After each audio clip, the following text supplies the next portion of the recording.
আসসালামু আলাইকুম। বাংলাদেশ বেতার গোপালগঞ্জ। খবর পড়ছি শাম্মী নূপুর। গোপালগঞ্জে ডেঙ্গু সহ মশাবাহিত রোগ প্রতিরোধে প্রতি শনিবার সমন্বিত পরিষ্কার পরিচ্ছন্নতা ও মশক নিধন অভিযান পরিচালনার সিদ্ধান্ত গ্রহণ করা হয়েছে।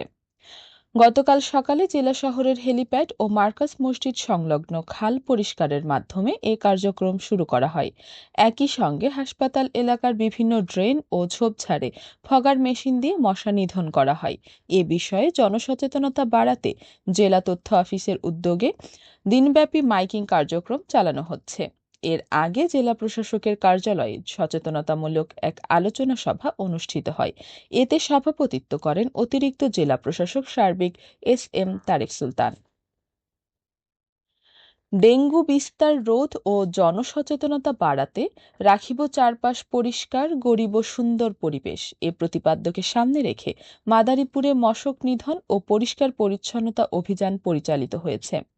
গতকাল সকালে শহরের বিভিন্ন গুরুত্বপূর্ণ স্থানে এ কর্মসূচির উদ্বোধন করেন মাদারীপুর ২ আসনের সংসদ সদস্য জাহানদার আলী জাহান। এ সময় তিনি নিজ হাতে ঝাড়ু দিয়ে এবং মশক নিধন স্প্রে করে কর্মসূচিতে অংশ নেন।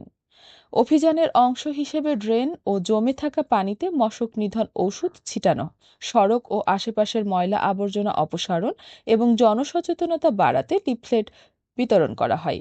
কর্মসূচিতে জেলা প্রশাসক জাহাঙ্গীর আলম, পুলিশ সুপার এহতেশামুল হক সহ প্রশাসনের কর্মকর্তারা উপস্থিত ছিলেন। প্রশাসন জানিয়েছে, ডেঙ্গু প্রতিরোধে এ ধরনের অভিযান জেলার বিভিন্ন উপজেলায় পর্যায়ক্রমে চালানো হবে। গোপালগঞ্জের কাশিয়ানীতে মতুয়া সম্প্রদায়ের তীর্থস্থান শ্রীধাম ওরাকান্দিতে আগামী ১৬ মার্চ অনুষ্ঠিত হবে ২১৫তম স্নানোৎসব ও ৩ দিনব্যাপী মহাবারণী মেলা। এ উপলক্ষে অনুষ্ঠানটি সুষ্ঠু ও শান্তিপূর্ণভাবে আয়োজনের লক্ষ্যে গতকাল সকালে সংশ্লিষ্ট স্থান পরিদর্শন করেন গোপালগঞ্জ ১ আসনের সংসদ সদস্য ও বিএনপির জাতীয় নির্বাহী কমিটির সহ সাংগঠনিক সম্পাদক সেলিমুজ্জামান সেলিম। এ সময় উপস্থিত ছিলেন জেলা পুলিশ সুপার মোহাম্মদ হাবিবুল্লাহ, কাশিয়ানী উপজেলা নির্বাহী কর্মকর্তা মোহাম্মদ শাহিন মিয়া এবং কাশিয়ানী থানার ওসি মোহাম্মদ মাহফুজুর রহমান। পরিদর্শনকালে তারা ঠাকুরবাড়ির উত্তরসূরি পদ্মনাভ ঠাকুর, সম্পদ ঠাকুর ও সুব্রত ঠাকুরের সঙ্গে মতবিনিময় করেন এবং স্নানোৎসব ও মেলার প্রস্তুতি নিয়ে আলোচনা করেন। অনুষ্ঠান চলাকালে আইন শৃঙ্খলা রক্ষা সহ সব ধরনের সহযোগিতার আশ্বাস দেওয়া হয়।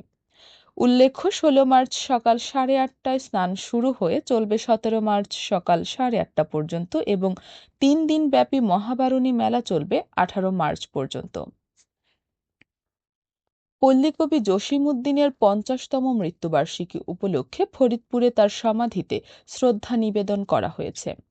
গতকাল সকালে জেলা শহরের অম্বিকাপুরে অবস্থিত কবির সমাধিতে ফুলের শ্রদ্ধা জানান জেলা প্রশাসক ও জসিম ফাউন্ডেশনের সভাপতি কামরুল হাসান মোল্লা।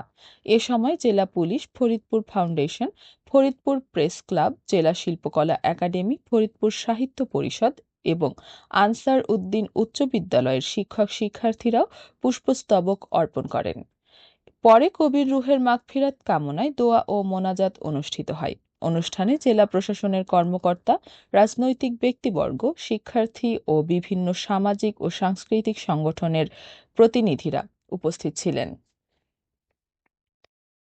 ফরিদপুর জেলা শহরে মাদক ও অসামাজিক কর্মকাণ্ড দমন করতে প্রশাসনের অভিযানে অন্তত ৩৬ জনকে গ্রেপ্তার করা হয়েছে। ভ্রাম্যমাণ আদালতের মাধ্যমে তাদের বিভিন্ন মেয়াদে কারাদণ্ড ও অর্থদণ্ডও দেওয়া হয়েছে। গতকাল ভোররাত থেকে সকাল ১০টা পর্যন্ত শহরের বস্তি এলাকা ও আবাসিক হোটেলগুলোতে অভিযান চালানো হয়। এতে জেলা প্রশাসন, পুলিশ, র্যাব, সেনাবাহিনী, আনসার ও মাদকদ্রব্য নিয়ন্ত্রণ অধিদপ্তরের সদস্যরা অংশ নেন। অতিরিক্ত জেলা ম্যাজিস্ট্রেট মিন্টু বিশ্বাস জানান, মাদকের বিরুদ্ধে জিরো টলারেন্স নীতির অংশ হিসেবে এ ধরনের অভিযান নিয়মিতভাবে অব্যাহত থাকবে। কম খরচে বেশি লাভ হওয়ায় গোপালগঞ্জে ধান সহ অন্যান্য ফসলের পাশাপাশি বাড়ছে সূর্যমুখী চাষ। জেলার বিভিন্ন উপজেলার মাঠ জুড়ে এখন ফুটে আছে হলুদ রঙের সূর্যমুখী ফুল। কৃষকেরা জানান, উৎপাদন ভালো এবং বাজারে দাম বেশি পাওয়ায় তারা ধান এবং সরিষার পরিবর্তে সূর্যমুখী চাষে বেশি আগ্রহী হচ্ছেন। ফলে অনেক জায়গায় দিন দিন বাড়ছে এই তেল ফসলের আবাদ। কৃষি বিভাগ জানিয়েছে, সূর্যমুখী একটি সম্ভাবনাময় তেল ফসল। এর উৎপাদন বাড়লে যেমন কৃষকের আয় বাড়বে, তেমনি দেশের ভোজ্য তেলের আমদানিও কমানো সম্ভব হবে।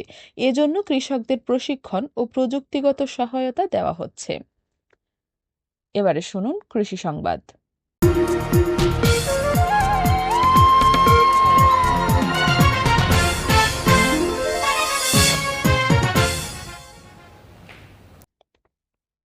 চলতি রবি মৌসুমে নড়াইলের লোহাগড়া উপজেলায় ১০০ হেক্টর জমিতে আখের আবাদ সম্পন্ন হয়েছে। উপজেলা কৃষি সম্প্রসারণ অধিদপ্তর জানায়, প্রতি হেক্টরে ৫৯.৫ মেট্রিক টন উৎপাদন ধরে মোট ৫,৯৫০ মেট্রিক টন আখ উৎপাদনের লক্ষ্যমাত্রা ধরা হয়েছে। আগামী মৌসুমে আখ চাষ আরও বাড়ানোর আশা প্রকাশ করেছেন উপজেলা কৃষি কর্মকর্তা। আখ চাষে কৃষকদের সহায়তায় উপজেলা কৃষি সম্প্রসারণ অধিদপ্তর বীজ, সার ও কীটনাশক সহ প্রয়োজনীয় উপকরণ সরবরাহ করছে। পাশাপাশি সরকারি ও বাণিজ্যিক ব্যাংকগুলো কৃষকদের মাঝে কৃষি ঋণ বিতরণ করছে। জানিয়ে দিচ্ছি ইফতার ও সেহরির সময়সূচি। গোপালগঞ্জের পার্শ্ববর্তী এলাকার সময় অনুযায়ী আজকের ইফতার সন্ধ্যা ৬টা ১১ এবং আগামীকাল সেহরির শেষ সময় ভোর ৪টা ৫২। সবশেষে আবহাওয়া।